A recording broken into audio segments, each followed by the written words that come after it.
मैंने सबकी सुनी और बानिया जमात अहमदिया फरमाते हैं, तेरे है मेरे मुरब्बी क्या अजायब काम है, गरचे भागें जबर से देता है किस्मत के समार। तो जिन पे अल्लाह राज़ी होता है उनके ऊपर अपनी जबरी तकदीर नाफिज करके उनको बेराह नहीं होने देता। मगर यहाँ जो कुछ हो रहा है, कानून दर कानून, आइन दर आइन, निकाह नामे पे ख़त्म नबूवत, फ़लाँ में ख़त्म नबूवत, वो करते करते अब अल्लाह ताला इनको उस मकाम तक ले आया है। बहसीयत कौम इस वक्त यहाँ पे खड़े हैं, रियासत के तौर पर उस सतह पे आ चुके हैं कि अब चेकमेट है चारों तरफ से। और मैंने सुना है पिछले 3-4 दिन में जितने लोगों ने बात की है, माइनस अहमदियत सारे फार्मूले पेश किए जा रहे हैं।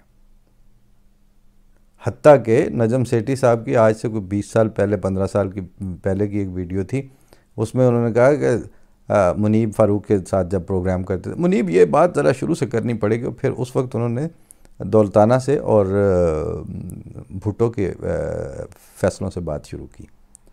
कल परसों कहते हैं एहतियात का तकाजा है, बस बहुत बात इस पर नहीं बदल, लेकिन देखो ना ये ज़ियाउल हक के कवानीन भुट्टो तक नहीं पहुँचे। जरदारी जिन्होंने सलमान तासीर का जनाजा पढ़ने से इनकार कर दिया और पीछे हट गए थे, और वो गाजी सलाउद्दीन साहब ने खुल के उसमें बताया कि मेरे सामने जरदारी ने कहा कि I can not take them on, कि मैं नहीं उनको भुगत सकता मुलवानों को। तो जिन्होंने अपना इतना करीबी साथी जो है वो उसके जनाजे में शामिल होना उनसे मुमकिन नहीं था, वो इस कानून को अनडू करने के लिए वो ऑन करेंगे कि हमारी हिमाकत है। और नवाज शरीफों की तो बी टीम हुआ करते थे ये मजहबी कठमुल्लायत वाले। लिहाजा मामला अब बात यानी कहते हैं ना बिगड़ नहीं गई है, बात अब इनके हाथ से निकल चुकी है। अब इसको अनडू करने, पिछले साल ही का एक कालम था मेरा, उसका उन्वान था कि पाकिस्तान का सफ़र खोटा तो नहीं बहुत लंबा हो गया है।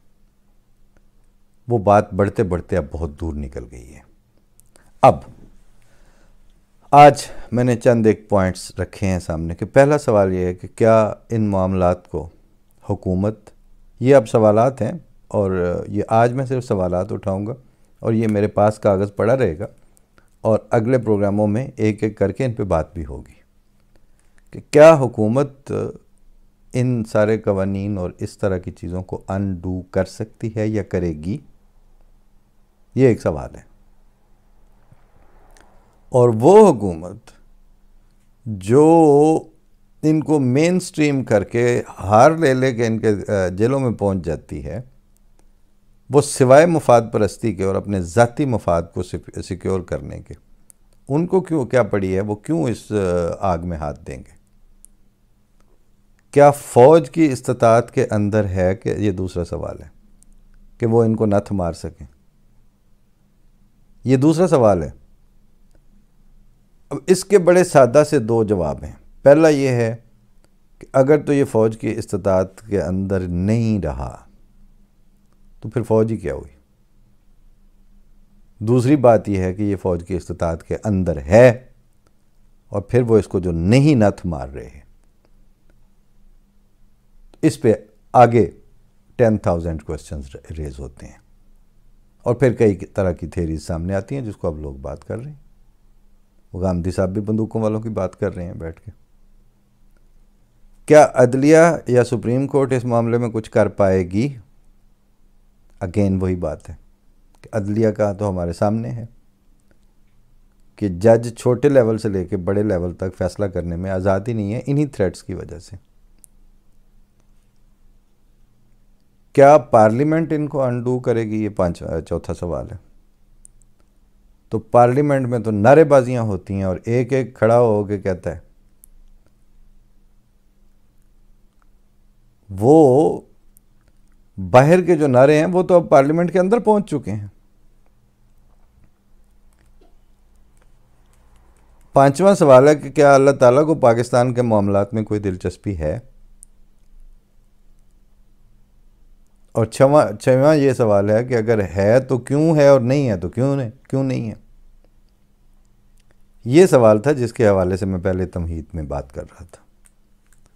सातवां ये सवाल है कि क्या दानिश्वर जो हैं वो मिल के इस बात पे आवाज़ उठा के इस मसले को अनडू कर पाएंगे कभी कि नहीं। आठवां ये है कि क्या मीडिया इनको अनडू करेगा। मीडिया से ज़्यादा अपॉर्चुनिज्म तो अभी तक मैंने नहीं देखा किसी में, क्योंकि उनकी आगे अपने अपने स्टेक्स हैं। पहले मीडिया कायम किया जाता था, मतलब कि एक अखबार के बानी कायदे आज़म जैसी बंदा था। अब अखबारों के बानी जो होते हैं वो बैरियर टाउन के मालिक हैं, मतलब जिस वो पैसा इन्वेस्ट करते हैं, ये 92 न्यूज़ और फलाने और दूसरे तीसरे, आप सारों का जाके देख लें। इन्वेस्टर पीछे है और पहले इन्वेस्ट होता है और इन्वेस्टमेंट के बाद फिर वो जाहिर है कि उन्होंने किसी न किसी के पेरोल पे जाना है। पॉलिसी जो है वो आपके मफादात के साथ मीडिया की पॉलिसी तय हो रही है। क्या सोसाइटी उठ खड़ी होगी, ये 9वां सवाल है। हर सवाल के साथ एक एक तफसीली गुफ्तगू मांगती है ये। पाकिस्तान का सोशल फाइबर जो है वो कलेक्टिवली उठ खड़ा होगा कि नहीं होगा। क्या अपने अपने धड़े अपना अपने मफाद के ऊपर उतर आएंगे कि नहीं। क्या सारे के सारे बेगैरत बन के तो आगे से कहेंगे कि हाँ जी हूँ जो मर्जी साढ़े नाल कर लो। 22 करोड़ जब आप बात करते हैं तो 22 करोड़ तबकात में उनमें पाए जाते हैं, इंसानों के ग्रोह हैं वहाँ पे। और 10वां सवाल ये है कि क्या उलमा इस मसले को अनडू करेंगे या कर पाएंगे। इस पे बात तो खैर करेंगे ही, लेकिन अयाज अमीर ने वैसे आज से कोई 4-6 हफ्ते पहले किसी प्रोग्राम में कहा था कि सारे मसले 70 साल में 74 साल में पैदा ही उलमा ने किए हैं, जिन्होंने खुद पाल पोस के मसले दिए हैं, वो क्यों ठीक करेंगे इसको। वो इन रहना चाहते हैं बस, और वो इन रह ही तब सकते हैं जब तक ये मसले अपनी मकरू तरीन और बदतरीन शक्ल के साथ मौजूद रहें। मसले ख़त्म हुए तो इनकी तो क्या जस्टिफिकेशन है, इनकी हैसियत भी क्या है बाय द वे। अगले सवाल 10 तो वो थे ना। 11वां ये है कि क्या दुआ का कोई अमल दखल भी है इस मुल्क में, और अगर है तो कौन दुआ करेगा इसके लिए और क्यों करेगा और किससे करेंगे। जाहिर है खुदाई से होती है, तो वहाँ ऐसा ताल्लुक़, ऐसी इक्वेशन है सोसाइटी के तबकात की। अब इवन खुदा ताला को, यानी इवन दुआ को वो ज़रूरी भी समझते हैं अपने मामलात में। क्या अगला सवाल ये है कि क्या इंसानों में कोई दलेर तबका है जो अब खड़ा हो जाएगा उठ के।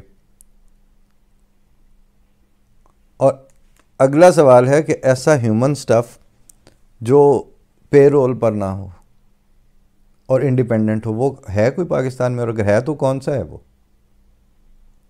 फिर ऐसे मीडिया की तलाश वहाँ पर जो इन सारी सोचों के ऊपर कैंपेन चला सके मगर वो खुद किसी के पेरोल पे ना हो, वो कौन सा है मीडियम वहाँ पे। और ऐसे दानिश्वर वहाँ पर हैं जो पाकिस्तान में जो ज़हनी और मुआशी तौर पर आज़ाद हों। इंक्लिनेशंस खाम खा तो नहीं, ऐसे बोतल में से निकल के नहीं आती हैं इंक्लिनेशंस। उनके पीछे कई मालहू और माल है साथ साथ काम कर रहे हैं। फिर ऐसे हुक्मरान और रियासती करिंदे जो नेक नाम और दयानतदारों कहीं वो दिखाई देते हो तो फिर बताएं। फिर मईशत में फौरी और देरपा नोयत का इस्तेहकाम के कहीं दूर दूर तक आसार हैं इस मुल्क के पास। अच्छा, और हुब्बुल वतनी और इस्लाम की मोहब्बत, ये 2 चूरन हैं जो कसरत से बेचे गए हैं।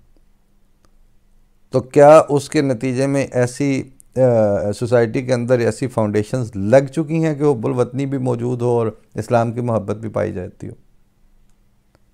अब तो ओपनली लोग कह रहे हैं कि आप सारों ने तो रिटायरमेंट के बाद, यानी हुकूमत ने भी और इस्टेब्लिशमेंट ने भी, बाहर चले जाना है, हमें क्या छोड़ के जा रहे हैं, हमारे बच्चों ने तो इधर ही रहना है। ये आसमा शराजी और इन लोगों ने बातें की हैं। फिर बहसीयत कौम और मुआशरा और इंसानी स्टफ़ के अंदर कुर्बानी की रूह पाई जाती है। और अगला सवाल, मफाद परस्ती से बालातर होकर सोचने का रुझान मौजूद है कौम में और मुल्क में, अफराद में। और क्या कौमी सतह पर फ्यूचरिस्टिक अप्रोच के साथ कोई इंसानी स्टफ वहाँ पर सोच रहा है या कोई बात कर रहा है? किसी को मुस्तकबिल नज़र आ रहा है?